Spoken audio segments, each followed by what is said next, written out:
Bienvenue dans mon Deep Dive. Aujourd'hui, on s'intéresse à une question assez fascinante, une question assez contre-intuitive, non? On dit souvent que pour réussir, il faut travailler. Mais la vraie question, c'est travailler sur quoi? La vraie question, c'est travailler sur quoi? Que aussi le succès, c'est l'analyse comme le résultat d'un parcours classique, comme le diplôme, l'héritage ou l'idée de génie.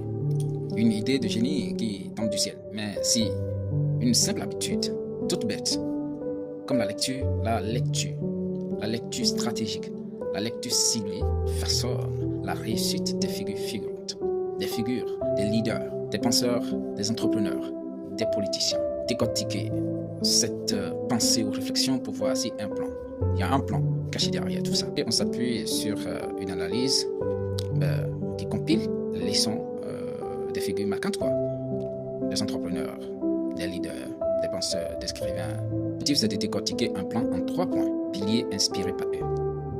La discipline financière, l'innovation entrepreneuriale et la force virale. Qu'il y a une sorte de fil rouge qui lie tout ça. C'est l'habitude. De quelle habitude?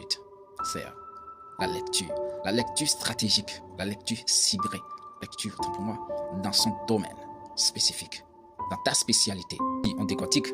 Premier pilier, donc, la discipline financière. On pense à des gens comme Benjamin Graham, l'investisseur intelligent, ou Robert Kiyosaki, père riche, père pauvre. Graham, lui, il nous apprend à aller au-delà de la simple spéculation et d'analyser la valeur intrinsèque, la valeur réelle d'une entreprise, basée sur le solide, le profil, le potentiel, peu importe l'humeur du marché. Puis, il y a sa fameuse marge de sécurité, c'est-à-dire faire tout possible pour acheter en dessous du prix réel pour se couvrir, pour se protéger. En fait, il faut protéger son capital.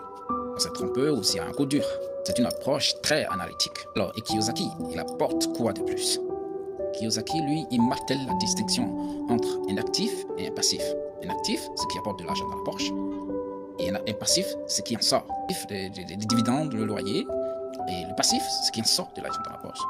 Les voitures, les crédits qu'on sort, il faut lire ces auteurs, non pas seulement pour le plaisir ou la détente, mais pour affûter sa connaissance. L'innovation entrepreneuriale.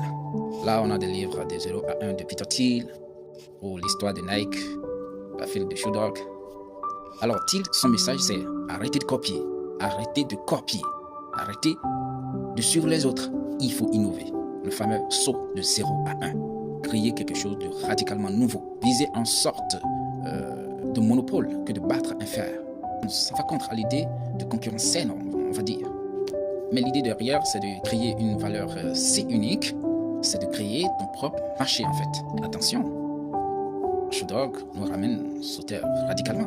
Il décrit l'aventure de Shoe Dog comme une aventure chaotique, que le chemin est jonché de désordre, préjugés chaotiques, un peu de tout. Il nous montre que l'idée c'est bien, mais l'exécution, waouh.